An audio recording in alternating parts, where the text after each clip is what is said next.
Welcome again. आज हमारा जो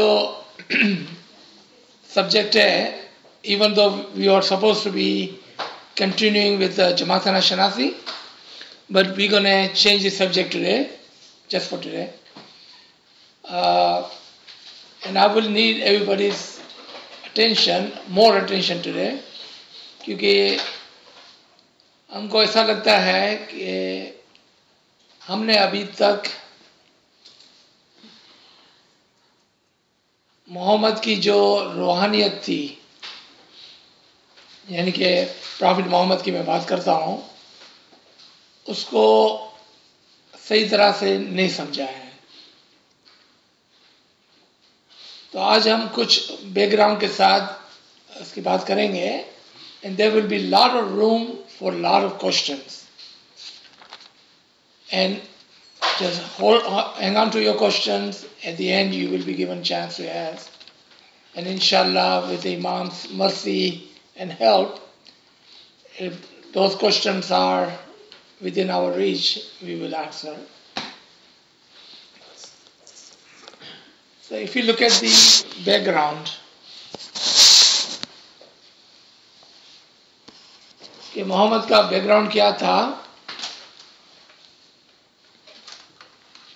मोहम्मद जो फैमिली ऑफ हाशिम फैमिली से जो थे, और अब्दुल्ला के पोते और अब्दुल्ला के बेटे, अबू तालिब उनके चाचा, ये वो फैमिली थी कि जो उस ज़माने में आइयो के पे दो उस ज़माने में खाना काबा की हिफाजत क्या करते थे, meaning they were the caretaker of Khana Kaaba, and they were आले इब्राहिम, यानी कि इब्राहिम के बेटे इस्माइल से इनकी प्रोजनी चली आई है।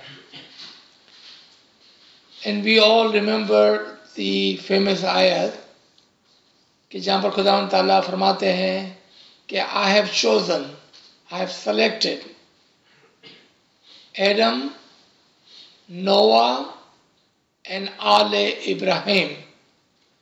तो ये अब्दुल मुत्तलिब जिसकी हम बात करते हैं, वो आले इब्राहिम से थे। उनके बेटे, दो बेटे, अब्दुल्ला और अबू तालिब। अब्दुल्ला से मोहम्मद एंड अबू तालिब से मौला अली। वन मोर थिंग कि जब एक हदीस हुज़ूर सल्लल्लाहु अलैहि वसल्लम की, जो आपको you will find that in book कोकबेदूरी, आई बिलीव इट्स बाब दोम, the chapter 2 in Kokabeduri, Prophet Muhammad says, my and Ali's Nur was created 14,000 years before Adam. And then that Nur was put into Adam.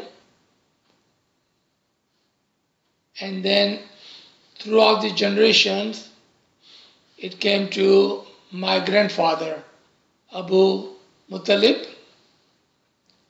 And then it was split into two Nurs. So that's your first question. Two Nurs. One went into my father, meaning Abdullah, and other went into Abu Talib. I received the Nur from my father Abdullah, Ali received the Nur from his father Abu Talib. And then he says, we are one Nur. That's your second question. So, what we just learned, that Nur of Muhammad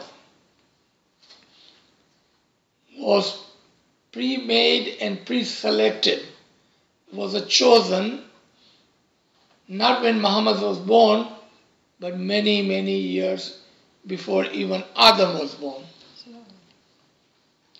Now come to the time of Prophet Muhammad. we all know a little bit history and the dates. So 570 years after Jesus, Muhammad was born in Mecca to mother Amina and father Abdullah. And by the time he was a young man, 18, 20-year-old, he was already involved in tijarat ke andar, the import-export business. And the boss lady was Khadija, Khadijatul Kubra. That's your third question. The lady, Khadijatul Kubra, she was doing the import-export, and Muhammad got involved with her and her business. Normally, because of the way Quran was revealed to Muhammad, people think he was uneducated person.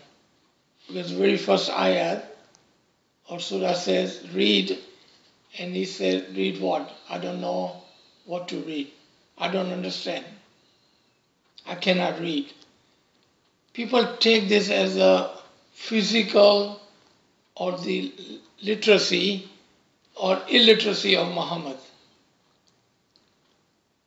But that is not true, and we will prove that in a second.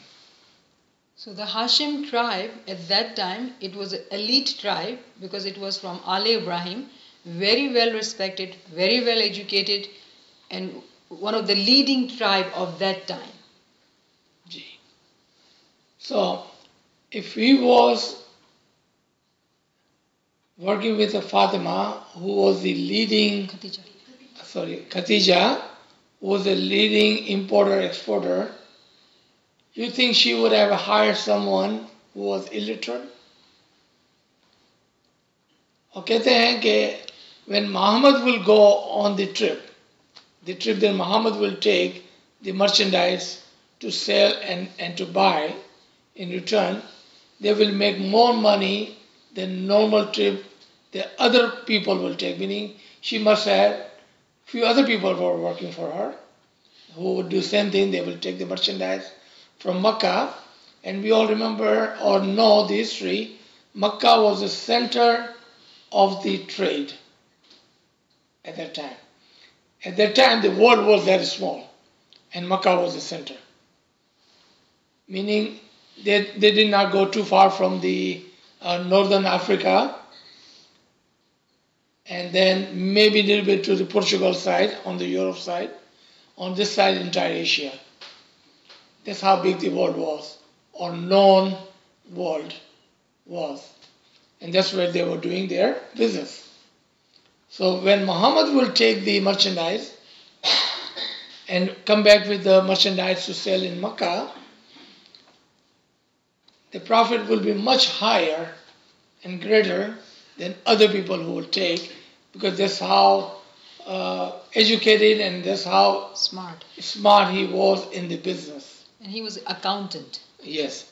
And his one of the, I don't know what was the degree back then, but equivalent to today, he was good in mathematics or accounting. Just like P. Nasser Khosrow, he was good in accounting and mathematics, amongst so many other degrees he had. So, Muhammad, when he was, like I said, young man, he met Khadija, and by 25 years, when she was 40-year-old, they got married. And those of you who are interested in history, read the Khutbah Abu Talib at the time of Muhammad and Khadija's wedding. If you don't have it, you can ask, and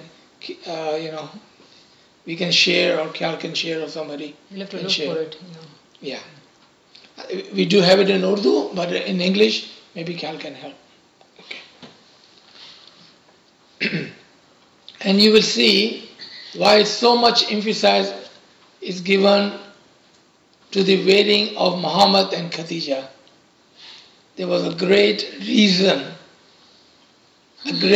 for Muhammad to marry Khadija. It was not an accident. In fact, it was a love marriage. Yeah. But there was a great reason for it. So that's your question number 4. What was the reason? So, and then once he settled down with Khadija,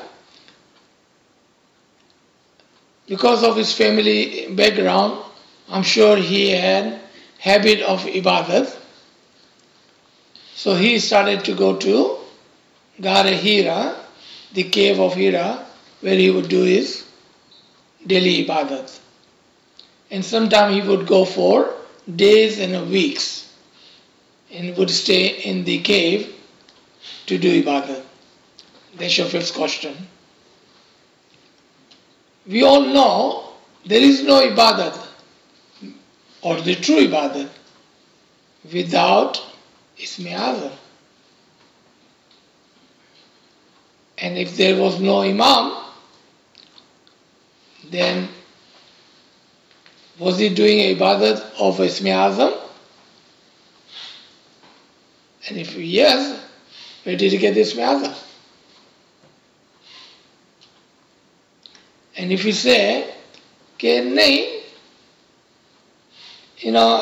we hear all these Hindus and different religious people, they do ibadat, or whatever they call meditation, quietly sitting, focusing. My question would be, very simple question, focusing on what? Because हमारे लिए, with the Imam, we have a Ismi Azam or name of Mawla before the Ismi Azam. Meaning if you don't have Ismi Azam, we have a name of the Imam, and that's where we focus on the Ism. If it's not the Ismi Azam, but the Ism is there for us to focus on. And if that was not the case, meaning there was no Imam, meaning no Ismi Azam, and no name of Imam, because there were no Imams, then what was he focusing on? If we look at the Quran carefully, we will see the word Ismi Azam or the word Kalimat, the words, is used all the way back to Adam. That Adam was taught and given the Kalimat, the Ismi Azam, the words. And same is used for Ibrahim. Matter of fact, the word Imam is first used for Ibrahim, which was close to 4,000 years from today, or almost 2,000 years before Prophet Muhammad. And at the time of Adam, same word has been used, that Adam was given the Ismi Azam. So there would be another question, if somebody want to write it down, that would be question number 6. So he would go to Gara Hira, and when he was about 40-years old, one day he comes home, all shivering, almost fallen sick. And he told Khadija what had just happened.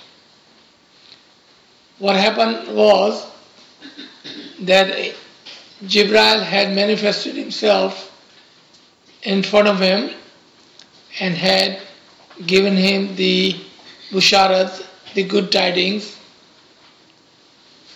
that he is about to become the prophet, or the next prophet in the line of the prophets.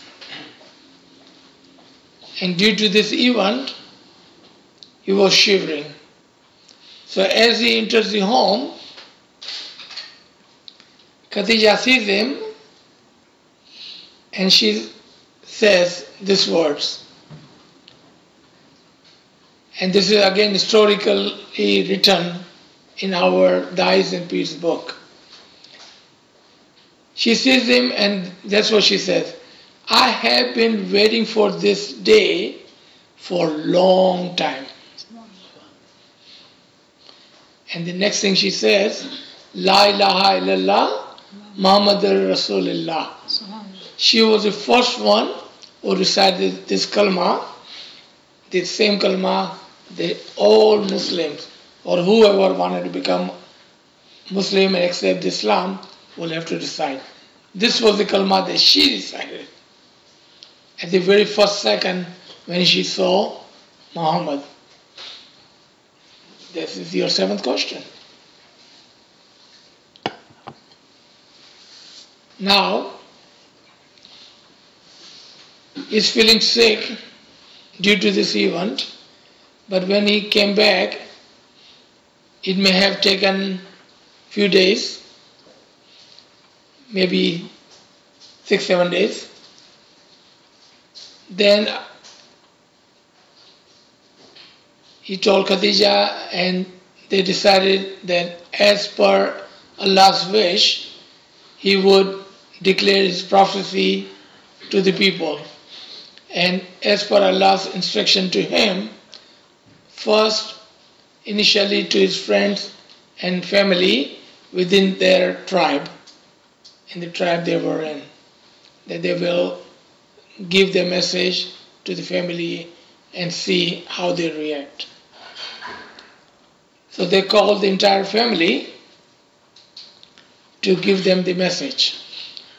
Again, we all have heard these stories and we have read this story in our REC and all that. That when he calls them, he has this one lamb shake, just one big piece of lamb that he's trying to feed the entire tribe with.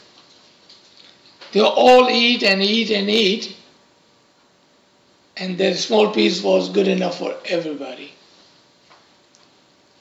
And the story says that his uncle, the Abu Jahl, right? He himself alone could eat several lamb shakes. Yeah. And they all are noticing that it's only one, and they're eating and it's not ending. It's not ending. So,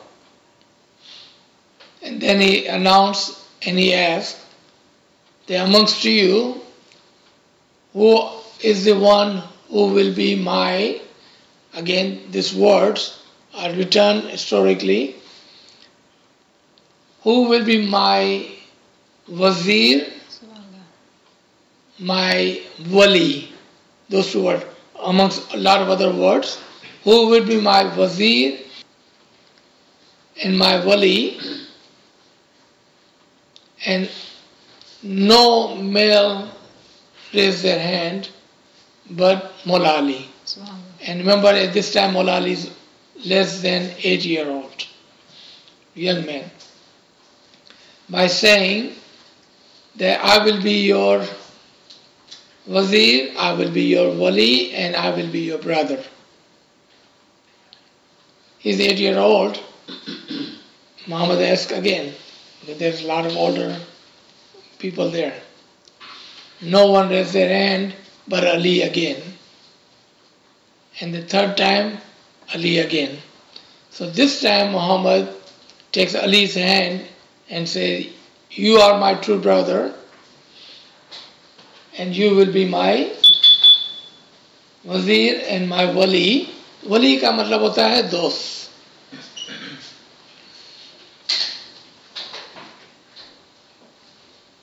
And of course we already know Khadija was the first one in the woman's side, and Ali was the first one in the male side that accepted his prophecy. So the other question somebody had or could ask, so between time that he received this first revelation and the other revelation within that week, where Allah had given him the instruction on how to call on the people or on his family. So Jibril was coming to him again and again during that week or during that time before the first announcement. Now, few questions I will ask myself and we will try to understand. What kind of ibadat he would have done? How hard of the ibadat he would have done to receive this kind of elevation, spiritual elevation? How did Jibril show up or manifested himself in front of him? Was he in the shape of a human? If you say no, then what is the shape of the angel? What would he look like? How did Muhammad know he is Jibril? Maybe Jibril introduced himself that I am a Jibril.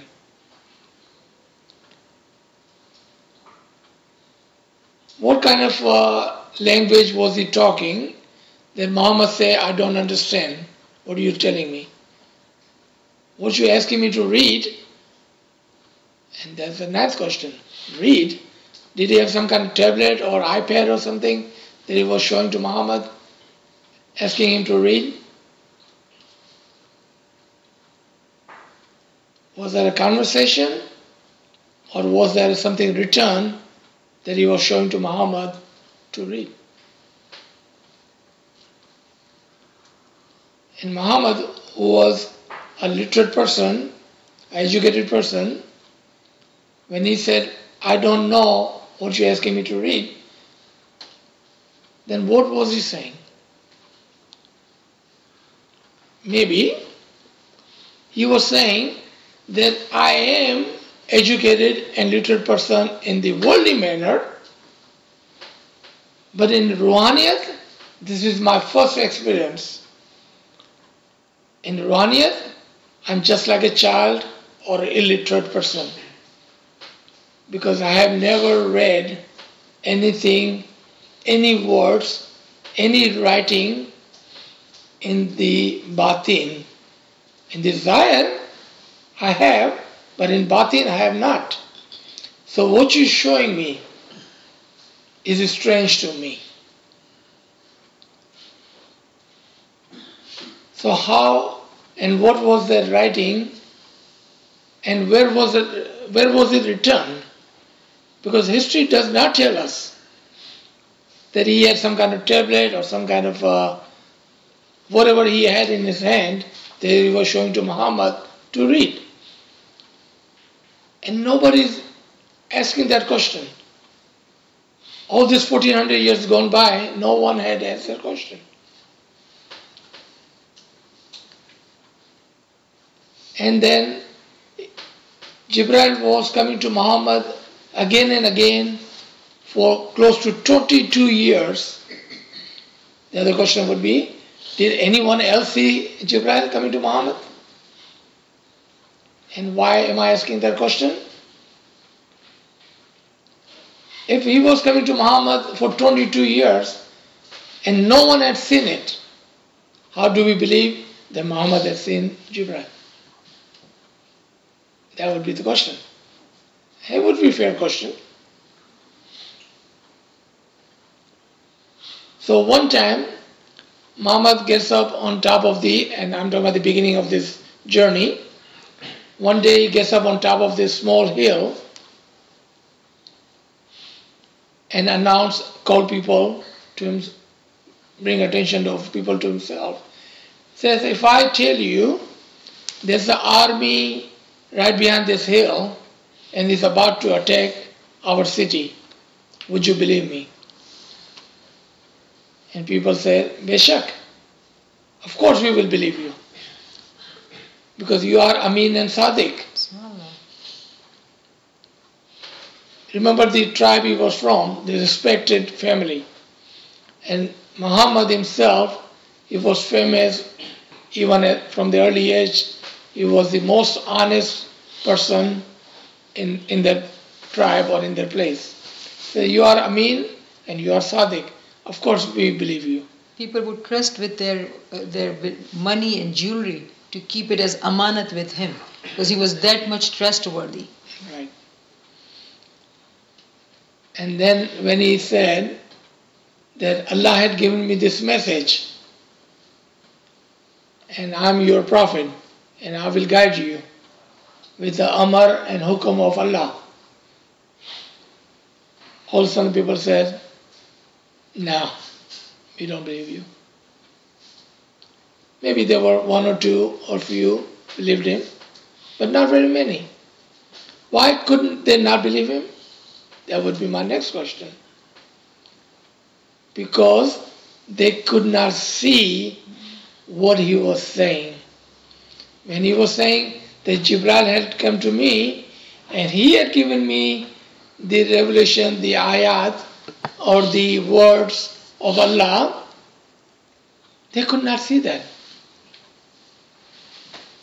And people believe in things what they can see. People believe in things what they see. It's hard to believe in things what we cannot see. I'm going to tell you a small story. When I was a child, we had this, our teacher, a great teacher. I would say he had taught me so much, and all the people that know him, I'm sure Barkat Bhai know him, our Mumtaz sir. When he would tell us this story, that's what he would do. He would say, he will make a fist, and he would say, if I punch you in your stomach, and you tell me that it hurts, and if I tell you to show me the hurt, will you be able to show me? You will not be able to show me. So when you go to the doctor, and you tell the doctor, I have a headache, and doctor says, show me, will you be able to show the doctor that you have a headache? You can point it to the head or wherever the pain is, but you cannot show the pain itself. But doctor believes you when you say, I have a pain here. And then he or she does give you whatever medicine needs to cure that. She takes your word for it. Come back to this here. So when Muhammad was telling the people, some people were believing him and others were not believing him. And that is a normal human behavior, that we don't like to trust, we don't like to believe in things we cannot see. And here comes our tariqah. Our tariqah is batini tariqah, is not zahiri or physical tariqah. What we do on daily basis,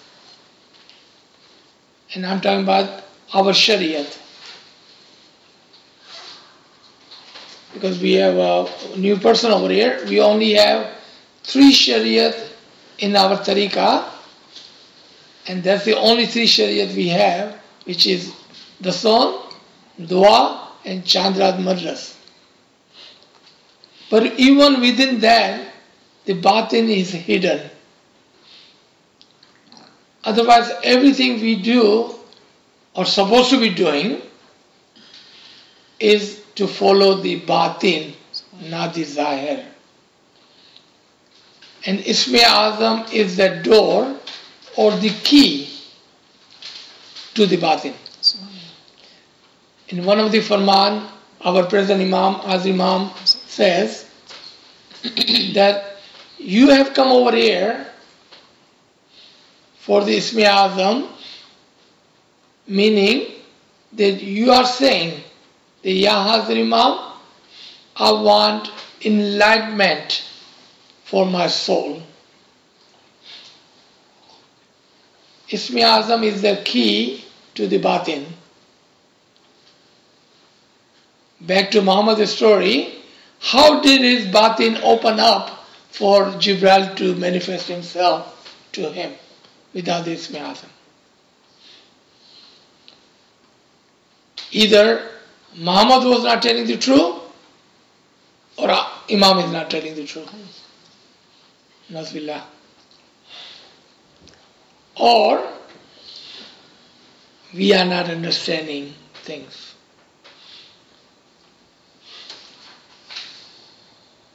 Because we have a habit of looking at things physically. Let's talk about Ismi Azam for a second. Normally, Ismi Azam is one of the names of Allah. Out of the 99 names, Imam would give you one of the names for you to recite. If that is the case, why can we just not read inside the Quran and take the name that we like? Why do we need Imam? Why do we need Imam?